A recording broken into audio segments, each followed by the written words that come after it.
This is Triaging Time, and I'm your host, Dan Luna. Today's show, we have Professor Thomas. Joe Thomas currently serves as a Director, Vice Admiral James B. Stockdale Center for Ethical Leadership at the U.S. Naval Academy, USNA, in Annapolis, Maryland.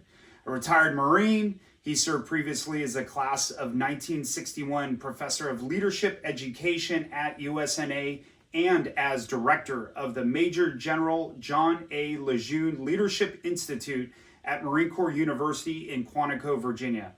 In addition, he's taught at the University of Notre Dame, University of Maryland, George Washington University, and the National Outdoor Leadership School. He has published 5 books on the topics of leadership and ethics, along with numerous articles, book chapters, and research reports. Professor Thomas supported student research that led to the award of Rhodes, Mitchell, and Fulbright scholarships. He's also planned and led cultural immersion expeditions to South Africa, Tibet, Turkey, Vietnam, Morocco, Peru, Jordan, India, and Mongolia, and has taught at service academies and war colleges in Central Asia, Eastern Europe, and throughout Africa. Professor Thomas holds master's degrees from the Maxwell School of Citizenship and Public Affairs at Syracuse University and the U.S. Army War College, a PhD from George Mason University, and certificate in public leadership from the Brookings Institute. Wow. And you're also my academic mentor and my academic sensei. So thank you, Sensei, for being here. So happy to have you. That last part is the part I'm most proud of. Oh, wow, you're so kind. I appreciate your patience. Kind of funny story just to kick this off before we dive deep. Yep. So many times he would have me in his classroom speaking, and there was moments in time where I would say something to the classroom, and I'm like, oh man, this is it. I'm pushing the bounds too much. And he's going to look at me and say, thank you, Chief Luna. Thank you. And we're good. You may now leave my classroom. So I appreciate you being patient and mentoring me over the years. Well, we never even got close to that point because you always had something of value, especially based on your extensive experience. So, yeah, you were an absolute pleasure to have in that class. Awesome. Thank you so much, sir. All right. So now we're going to dive into it. Life, leadership, volatility, trauma. With all your extensive, just everything, like you're such a mentor to me. You've done so much. If we only had a few minutes of your time, what lessons would you share with us? Well, it's hard to ignore the moment in time in which we currently live, right? We live in really unprecedented times. And in some ways, to your idea of volatility, uncertainty, complexity, ambiguity, I'm not sure that in my lifetime I've seen anything quite like this. There's a lot of comparisons being drawn to other great catastrophes over the course of the past 40 or 50 years, most notably 9/11. But this one was utterly unanticipated. Not to say that 9/11 was anticipated, but after the initial shock, I would say that it was somewhat of a brief shock. We kind of hunkered down and moved forward with a plan of action. This one is resisting the type of thinking normally associated with planning in the face of a crisis. The nature of a pandemic is utterly unique in terms of crises, and I keep coming back, if I'm going to put it to one simple quote, I keep coming back to Winston Churchill's classic quote, "Never let a good crisis go to waste." Not to confuse this with a good crisis, but it is a crisis nonetheless. And at the top of my mind, every day that I get up and try to do my work via telework and a situation much as we're doing right now, whether it be delivering curriculum or supporting the workforce at the Naval Academy, how are we going about making ourselves better? Again, back to the Churchill quote, how are we not letting this moment go to waste? And I think that's a classic question for all of us in this moment. Sir, you hit so much just in a few minutes. You touched on VUCA, so the acronym VUCA, And then you mentioned crisis leadership, crisis management. I know is common out there in the leadership field. Yep. And then even the question, how can we be better? Which one of those things, if you're okay with it, which one of those three could we dive deeper into? Gosh, yeah, there's a lot there, right? So leadership is my calling. The study of leadership. This past year, I celebrated my 25th anniversary of being more or less a full-time academic focused on leader development. So perhaps it would be helpful to start with a good working and very basic definition of leadership, because there are countless definitions out there. You could Google leadership, and I'm sure find hundreds, perhaps thousands of working definitions that people use. But for our purposes and kind of to frame our conversation today, I would just say simply that it's to direct, influence, and inspire the efforts of others toward a common purpose. Okay? So again, since that's been my focal point for a number of years, we'll kind of take that as a stepping off point. Now, you mentioned crisis, and we've been talking crisis as well. Crisis can be defined in a broad variety of ways. A moment of physical danger, a moment of existential danger where your very existence is called into question or threatened. But short of existential or physical danger, the notion that we live in volatile times, in uncertain, complex, ambiguous times, that to me calls for a different level of leadership. I've often said that although crisis leadership is a little cottage industry in and of itself within the broader field of leader development, I think of crisis leadership as really just any leadership, but writ with a darker pen, where the demands placed on leaders are that much higher, the stakes being that much higher. So I guess, Dan, I'd summarize that portion of it by saying that to maximize your potential as a leader, to do those things, directing, influencing, inspiring the efforts of others to solve problems, to accomplish missions and the rest, it is a constant work in progress. I mean, if you feel like you're done, if you feel like you're developed and there, then that's probably the point at which you're most vulnerable. And more importantly, that's the point at which your organization you're affiliated with or that you lead is at the point of great peril. Sir, do you have any advice, just general advice for maybe first responders? And when I say first responders, in a very almost wider capacity, so medical staff, people in critical jobs that are still out there working, that are not quarantined to their home. Is there advice for maybe a general overview or principles within crisis management that they could take away from this conversation? Sure. I think the most direct and clear advice that I would offer to anybody, particularly among first responders and those dealing directly with the crisis, you have two things in play right now that require examination.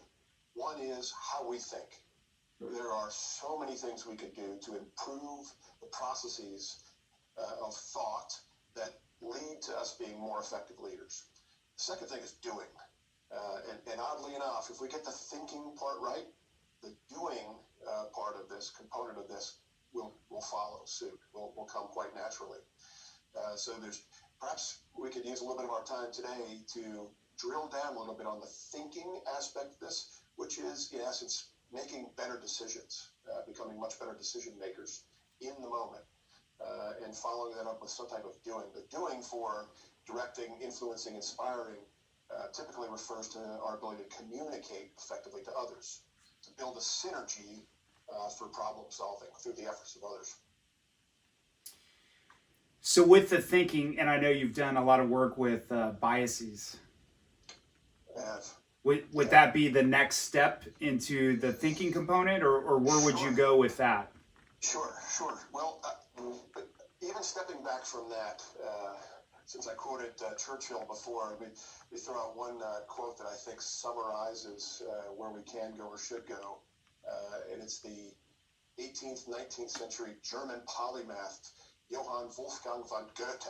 Oh, I'm familiar with this quote. Yeah, that's right. No session would be complete without quoting Goethe somewhere. But he said once that a person who does not know the history of the last 3,000 years wanders in the darkness of ignorance, not able to make sense of the world around him. And oftentimes from that quote, we derive this concept of the 3,000-year-old mind, which is one of my favorite ways to approach personal and professional development. And what Goethe is referring to, and what I believe is absolutely true, is we've got 3,000 years of literature. I don't think he's referring to history per se, but rather the history of thought. Some of the best ideas that are available to us from the ancients through the Middle Ages up until the scientists and philosophers, artists even of the 21st century. All of that in aggregate is available to us. And again, as Goethe would say, we'll just essentially wander in the darkness of ignorance unless we tap into that collective wisdom, that collective expertise across the millennia. So I point that out in this moment because one doesn't become a great leader in time of crisis in the moment. This is a trajectory we place ourselves on, hopefully well in advance of crisis. And if nothing else, if you have not found yourself on that trajectory, trying to suck the lessons of 3,000 years of collective human wisdom, well, you can put yourself on that trajectory now. Facing the crisis in the moment now can perhaps put us on a trajectory that, in fact, improves us. And one maybe final quote. It's hard for me to get through any of these sessions without quoting some of my heroes. Well, I do have your book that has a lot of quotes here up here. So you can tell the method of my madness. Yeah. But among my great heroes in terms of leadership, certainly in American history, is Teddy Roosevelt. And Teddy Roosevelt had once said that nothing in this world is worth having or worth doing unless it means effort, pain, and difficulty. So this moment lends itself to the type of worth that TR is suggesting there, because there's a lot of ways to describe this current moment. It would be hard to avoid the notion of pain and difficulty, economically, physical pain, suffering that people are going through. It does, as I say, lend itself to a type of development that's unavailable to us, that can place us on a different trajectory to make us better, not just as leaders, but as human beings. I love that the quote that you said earlier, and I've heard you say that many times, the 3,000-year-old mind and reflecting back. So if we could use our 3,000-year-old mind and that collective wisdom, how would we now go back to our thinking process for where we're at today? How can leaders apply that moving forward in the times that we're currently in? Sure, that's a great question. I think the idea of a 3,000-year-old mind is all in the preparation. In the practice of leadership, we really need to do three things, I would say, with the information that we glean from all this collective wisdom. The first is to deepen our thinking. And deepening thinking depends on our willingness to challenge blind spots, deeply held assumptions, and fixed beliefs. For those who kind of move through life never questioning their assumptions, never considering that there are many blind spots we all suffer from, right? They never live to full potential. The second thing is widening our thinking, and that means simply taking into account more perspectives and more stakeholders in our thinking in order to address any given problem from multiple vantage points. The difference between leading, that is to, as we've described, direct influence, inspire the effort of others, and just solving problems on our own, is that people, when working in community, become more effective problem solvers. They leverage the ideas of other people. So that's what makes, to me, leadership to be the ultimate calling. Organizations, if they're led properly, will always be smarter than the sum of the individuals within that organization. And then the third and final thing that has to do with improving our thinking is lengthening thinking. That requires focusing on not just the immediate consequences of a decision, but also the likely impacts over time. So that is to consider, as you oftentimes hear, second or even third order effects. Not the immediate outcome of the actions that we take, but what are the repercussions of those actions somewhere further down the line? Who are the people who are indirectly affected by the decisions we make and the actions we take? Wow, that was awesome. I have a ton of notes. I'm going to have to go back through this just to tease out better notes from this conversation. Sure. So what I heard was deepen, essentially self-reflection, if I may. So for folks just to spend time with yourself, almost. I know you're a fan of Ryan Holiday and the Daily Stoic, and as a fellow philosopher, Stoicism. Not to go down a rabbit hole. I know we could definitely go down a rabbit hole there. But really just time to self-reflect, time of calm and peace, and that time internal to see what's going on. Do you mind elaborating on that some more? Sure. I truly believe this is another great possibility in this moment. That the silver linings in this COVID crisis currently, you have to look hard for them. But when you do find them, if you capitalize upon those silver linings, of the upside of, for example, being quarantined, is to have more time with your own thoughts. Perhaps more time for self-directed learning in this moment. And Dan, as you know well, emotional intelligence, EQ, as it's oftentimes described, is one of the great qualities associated with effective leadership, right? And there's multiple components to emotional intelligence.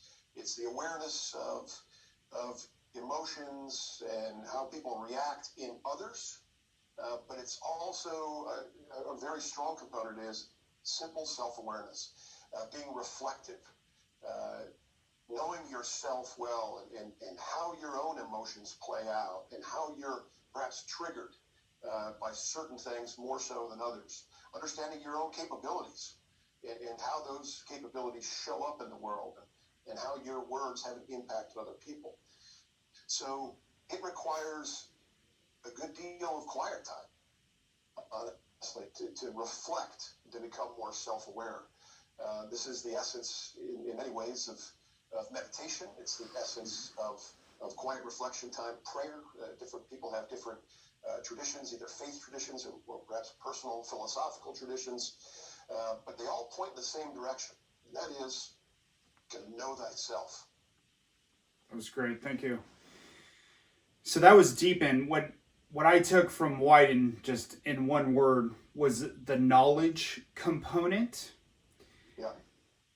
So here's an interesting thought I'd like to share with you, and not to go deep into philosophy of consumerism, which I've had some talks with Professor Skirker about. Even for us as consumers, something that I have noticed and observed, and I'm not sure if you've had the same thought, is we're so into consuming knowledge, everything from HBR, which I absolutely love, and just reading books and just consuming and knowing, and very little into the doing. Like, hey, that's great that you're reading a book a week, or hey, that's great that you're reading a book a month. What are you doing with that? How is that knowledge making you better? How is that affecting your being? So really, almost going back to the self-reflection and knowledge, I almost look at it as these lines that move together. Hey, the more knowledge I have and consume, now I can further and deeper my being through my doing and my action. And that doing, that be, do, know model that you're very familiar with. So it's almost this parallel lines with the doing in the middle. And I guess I say all that to emphasize on the doing. Hey, that's great. You're reading all this stuff. Now, how are you applying it? How are you moving it into action? Sir, please. Yeah, another classic question. You know, at this point, we're a couple decades into the 21st century, and the nature of knowledge at this time is unique in human history. The concept of the knowledge doubling curve states that until about 1900, the turn of the 19th to the 20th century, human knowledge doubled every 100 years. That is to say, the amount of information available to us, knowledge available to us, would double, in effect, over the course of a century. But by the end of World War II, because of technology and other factors, it became every 25 years or so, human knowledge would double. By the turn of the 20th to 21st century, it became 13 months was the span in which knowledge doubled. There's some who speculate, as we get further into the 2020s, human knowledge will double every 12 hours. So the knowledge doubling curve went from a linear phenomenon to an exponential curve. It grew so dramatically, exponentially, that is to say. And the greatest danger in an environment where there's so much knowledge and it's changing so quickly is that we've become susceptible to what's referred to as content shock.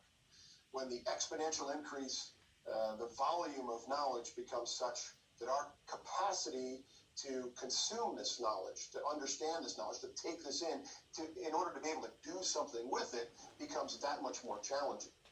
Now, it's not just the knowledge out there, but the means by which the knowledge is served to us, or information is served to us. Social media content doubles every year, right? So the amount of information through Instagram, Facebook, and Twitter, and so on that comes at us in waves doubles annually. Digital information increases tenfold every 5 years. Academic research doubles every 9 years.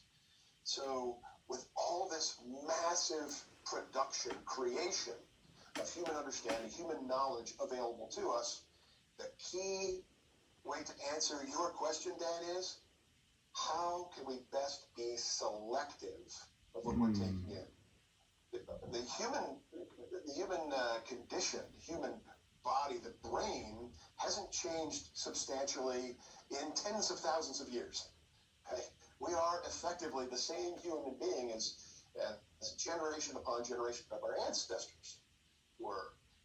But the information available to us now, it creates challenges. It creates potential obstacles to better understanding. Figuring out how to prioritize information is absolutely key. So I have an interesting thought on that as well. So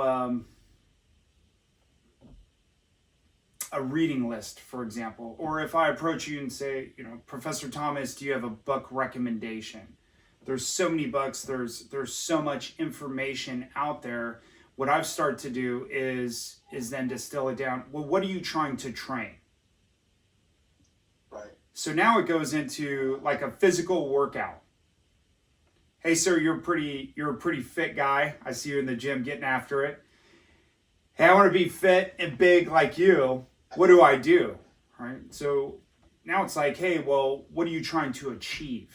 Exactly. What do you have access to? How many days a week do you want to train? Do you have injuries? Like, I need all this other information to maybe help you, point you in a course of direction to like go where you want to go.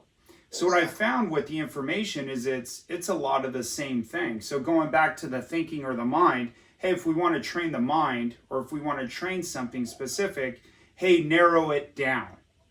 What are you trying to achieve? And then start lining up, whether it's your book list, videos, podcast, whatever it is, seeking those that go in alignment of that to then, because there is so much information out there just to help people now in the training of their mind in a more focused way. What's your thoughts on that?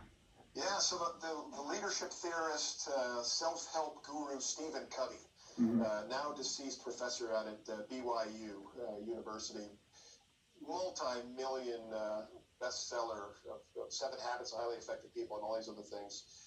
One of those habits of highly effective people was begin with the end in mind, right? So where do you want to go with all this learning? And when it comes to personal development, professional development, education, starting with your learning outcomes is absolutely critical. The best reading in the world, the best curriculum in the world won't mean a thing unless you've narrowed down the learning outcomes that you're trying to achieve. So that's a challenge to all of us, since we're talking about developing ourselves to lead in crisis or to be more effective leaders, to face crisis. What are the outcomes we're most after? Is it becoming better problem solvers, building better teams to effectively solve problems better? You have to ask the right questions, right? Building those questions that get at learning outcomes is essential in this process. I love this. Asking better questions gets you better answers. Absolutely. That's the heart of Socratic inquiry, right? So Socrates gives us many things, but the idea of Socratic questioning or Socratic inquiry, which is really coming up with a series of questions that boils the essence down to the most important thing. This is oftentimes referred to as first principles reasoning or first principles thinking. If you can ask a series of questions, 3, 4, some would claim that you need 8 questions oftentimes to boil it down to its absolute essence. That's Socratic inquiry. And we need to exercise that with ourselves. It's not just teachers and students that engage in Socratic questioning or inquiry. It's the things that we should ask of ourselves to boil it down to those first principles. So with that, with leaders in a volatile, in a crisis, what are those questions? Is it going back to, the deep end, the wide, the width, the length? What are some of those questions that leaders can be asking themselves that you recommend during this time as they move forward after watching this? So another cottage industry in this professional development field regarding leadership is the idea of agility. Right? Leadership agility. And there's many ways to define agility, and many of these various authors who write about this define it in varying ways. But one of the things that I found that I think is perfectly concise, and that is agility is defined as knowing what to do when there's no clear answers. Right? It's exercising problem-solving techniques in the absence of experience, precedent, rules, procedures, and so on. Agile people, it has been said, excel at absorbing information from their experience and then extrapolating from that experience to navigate unfamiliar situations. And you could burn reps on that. You could practice that over and over again in order to become better. There's no question. But there is an aspect of this that's innate. That is to say, it's the constant balance point of nature and nurture. So figuring out what your natural talents are regarding agility, right? And then matching that with your preparation, that can amount to some pretty powerful development.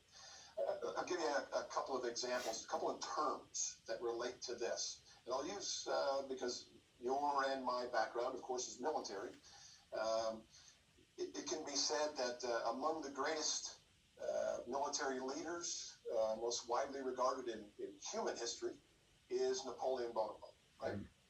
And Napoleon Bonaparte, among his many talents, was said to be possessed of one absolutely defining quality, and it's coup d'oeil. Coup d'oeil is literally translated from the French, strike of the eye.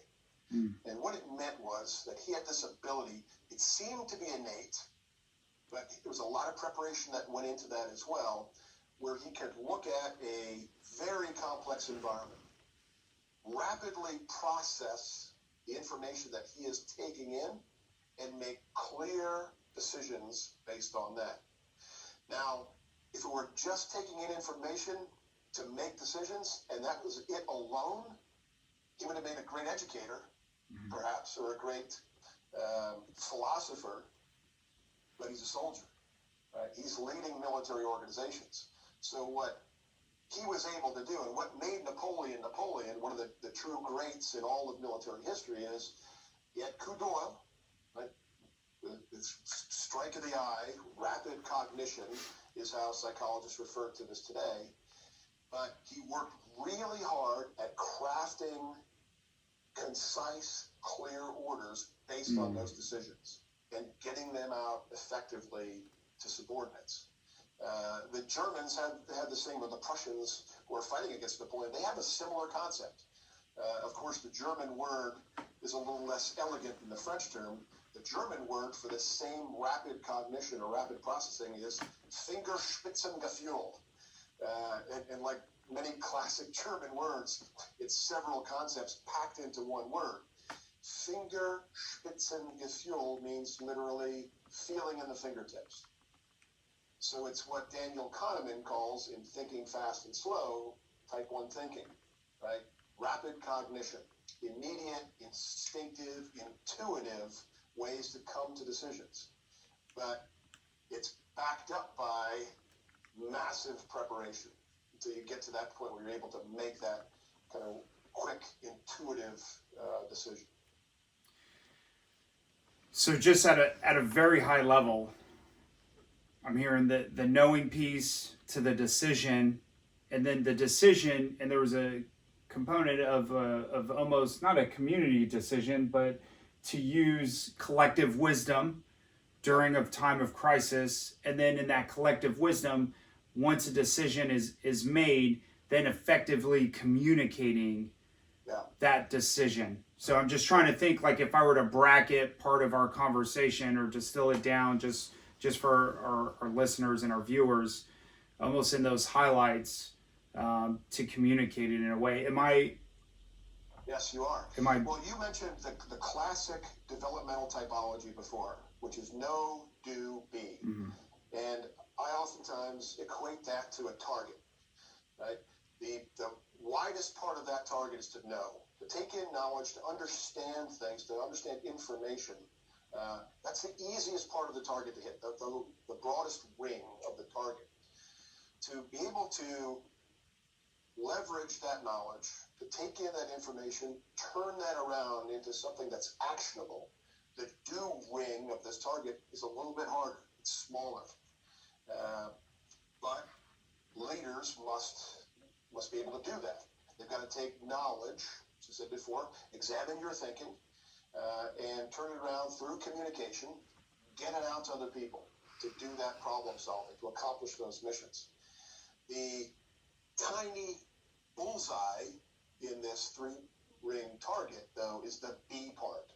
It's the habituation of, and disciplined habituation at that, of reading, gleaning knowledge, again, from 3,000 years of human wisdom, doing things, practicing, being in the moment, leading others, exercising decisions of consequence, experiencing challenging times like this. All of that goes into that mix, that milieu of activity and knowledge acquisition.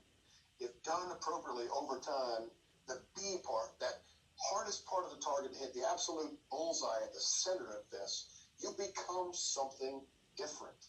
I would argue that you become something better as a result of knowing and doing constantly over and over and over again.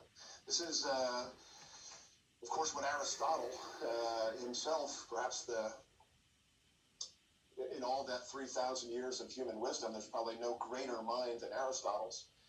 Aristotle believed that arete, or excellence, arete being the Greek word for excellence, is achieved primarily through practicing virtue, by being the best person you could be at all times. Aretaic philosophy, the philosophy of virtue ethics, comes from Aristotle, unchanged to us even in the 21st century. Sir, do I know we're winding down on time here. Do you mind just elaborating a little bit on virtue as far as how it's a mean? Yeah, golden mean. Sure, that's another important aspect of Aristotle's philosophy, right? To achieve flourishing, our full potential, to be the best we can possibly be, the best version of ourselves. The Greek term for this flourishing is eudaimonia. To achieve full flourishing or eudaimonia, we had to practice doing things well, right? And doing things properly. And he believed that every virtue has associated vice, such as even something like courage comes to mind, right? So courage is at the center point of excess and deficiency. It's very clear what a deficiency of courage is referred to as, right? It's cowardice. Somebody who lacks courage, we typically refer to as a coward. But is it possible to have too much of a good thing, even something like courage? Recklessness. The answer to that is clearly yes, and it's something like recklessness or to be rash or to be stupid, right? That can get yourself and it can get organizations you lead into a whole lot of trouble by having an excess of courage. And we could run down the entire list of character virtues, even integrity. Is it possible to have too much integrity, to be too honest in our communication with others? Well, the answer to that comes from another type of philosophy or school of philosophy, deontology in this case, Kantian philosophy, where Kant would have us at all times be completely honest. So the classic example that's thrown out in this case is early 1940s, late 1930s, early 1940s. You're in an occupied country. The Nazis are there, say Holland, say Anne Frank's home. She's hidden in the attic, and the Gestapo comes and knocks at your door and says to you, "Sir, are you hiding Jews in your attic?" Well, according to Kant and this school of deontology or duty-based ethics, the required answer is yes, I am. There's a whole family living upstairs. Now, in that case, integrity taken to greater length, in this case, results in essentially a moral evil. These people will be killed, sent off to concentration camps, or executed on the spot. So in this case, you have to find a way to not exercise an excess of even something that seems something of just fundamental moral value in and of itself, like integrity. Even something like that can be exercised in excess. Yeah, I definitely have some different views than Kant. Yeah, that's right.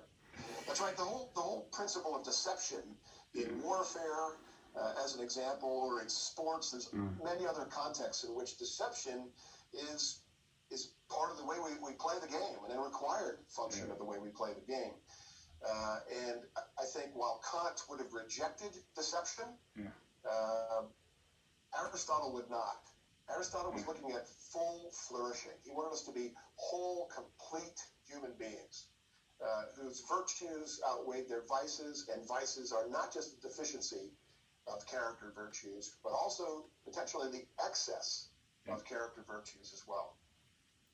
So this no, do, be model has been something very important in my life, especially as I was transitioning out of the military. I was asking this question of, what do I do next? What do I do?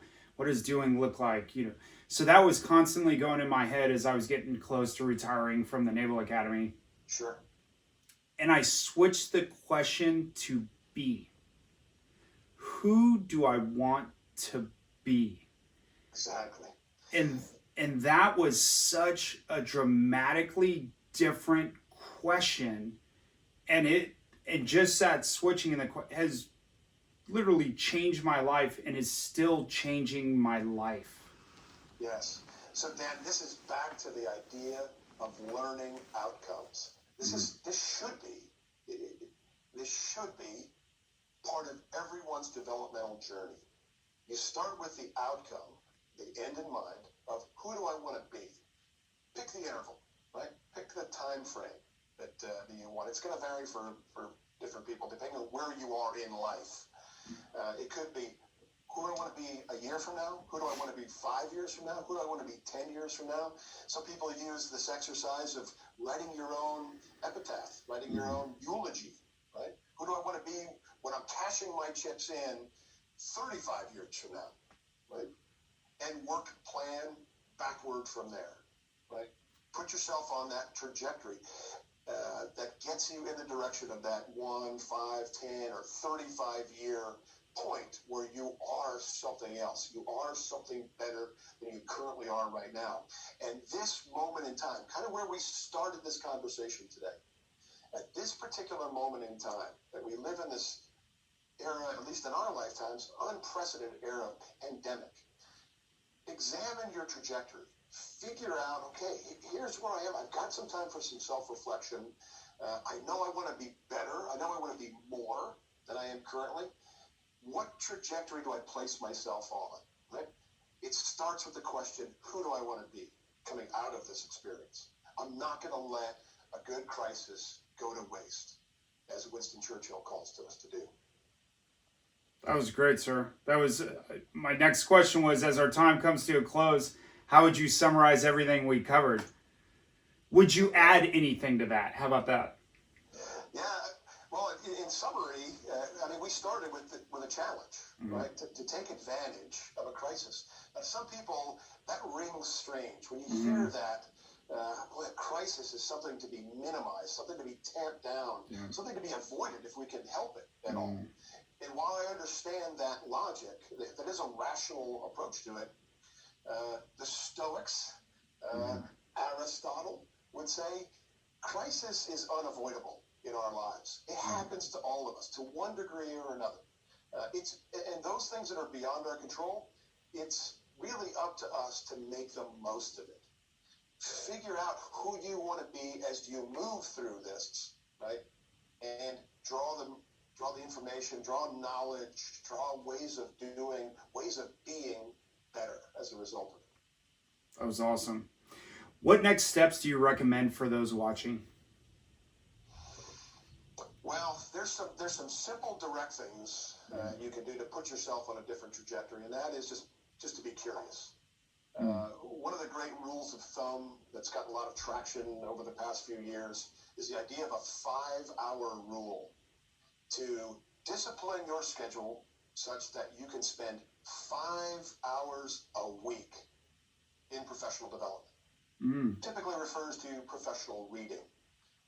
Carving an hour a day, Monday through Friday, seems too much, like a bridge too far for many people that are out there. I'm sure of that. But when you consider that some of the busiest people on the planet, to include past presidents, to include Bill Gates, other captains of industry, they adhere to this idea of a 5-hour rule. That's a pretty good place to start. I kind of add to that, can you carve 3, maybe 4 hours per week as well? And this time might come on the weekend for quiet, reflective time, right? To just be with your own thoughts, to kind of tune out the noise, this idea of content shock that we talked about before, to process all that you're taking in, to be able to turn that around into doing something with it. As you know, I'm also a big fan of journaling. Absolutely. It's a great practice. In fact, I would have to say you've really captured something with your idea of the journal and use of the journal to make people better, to make people reflective. There's a lot of research out there, and it is very, very clear that journaling as a technique is one of the absolute pillars to self-improvement. Hopefully it should be done pretty soon. Sir, do you have any questions for me? Yeah, Dan, what are you doing in this time of crisis with this, with the quarantine or shelter in place, hunkering down? It's almost kind of a deployment approach, a deployment mentality. How are you and your family working through this? We're doing great. It's funny you say deployment. We have a fire pit out back, so just having that fire in the evening and smoking a black and mild every now and then kind of brings back those memories of being overseas. Black and mild. What do you? Well, you know, I'll just leave it at that. I'm 19 again. Yeah, man, I love Black and Mild. Now, you know, it's been great though. I've had one since I was 19, I think. Yeah, well, next time I see you. Yeah, I'll drink a Colt 45 and smoke a Black and Mild. I love it. I'll be a teenager again. It's great. It's great. Keeps you young. Well, it's the same thing. It's, you know, going back to Stoicism. Hey, during this time, how can I make the best of it? And I was doing keynotes for law enforcement on leading through volatility. And to me, volatility is almost that stair step to crisis. You know, crisis is that bigger event. Hey, volatility, there's cycles of that. And that's something I'm working on kind of on the side and looking at some other academics, you know, to dive deeper into that. But with volatility, that can be an 8-hour shift. That can be a 24-hour shift. It can be a 6-month deployment. So what is that preparation phase? And I think there's a lot of things that we can improve upon our training. And really at the end of that, the end state, for me at least, to develop this, going back to, hey, what is the end state, is to reduce trauma. So, hey, if we do better preparation up front, regardless of what the volatility looks like, not necessarily for first responders, but even for those in business with stress, with anxiety, with suicide, with depression, with addiction, abuse, all these different things that we're seeing. Hey, if we implement better practices up front, we'll get better results on the back end. So then when a crisis happens, you've already prepared and put in the structures in place, right, through volatile situations to where now that needle doesn't have to move as far. Absolutely. Well, what you're doing is creating agile people, right? Agility we defined as knowing what to do when there are no clear answers. That comes from preparation. Disciplined, focused, self-reflective preparation. Yes. So good on you, Dan. Yes. Building agility into first responders, law enforcement professionals. There's no higher calling than that. So. Well, good on us, because you're a huge part of it, and your influence, and just you being on today. So thank you so much for everything that you've shared with us. I definitely want to have you on again. I'll entice you with gifts. So I got a gift next time I see you, a drinking horn from our Code of the Warrior days. Woohoo! All right, I love it. Waiting for you. Sir, anything final, or are you good with where we're at right now? No, I honestly, I just want to kind of return my thanks to you for what you're doing, and to all those folks that are out there right now kind of tuned into this, listening to this. Thank them for what they're doing, knowing that you've got a very large proportion of first responders, law enforcement professionals, and the like. It is absolutely clear to everybody. That's one of these other silver linings that I think that has come out of the current moment that we're in, is there's a full-throated recognition of the value you bring to our society. So good luck to you. Stay safe. Be well. Godspeed in your work, and know that the rest of us truly admire the work that you do. Awesome. Thank you, sir. Thank you. Thank you for being here. Thank you for tuning in. If you know somebody that would get something out of this, please share this video with them. Of course, like and subscribe. And remember, you don't manage time, you manage yourself, and leadership starts with you. Thank you.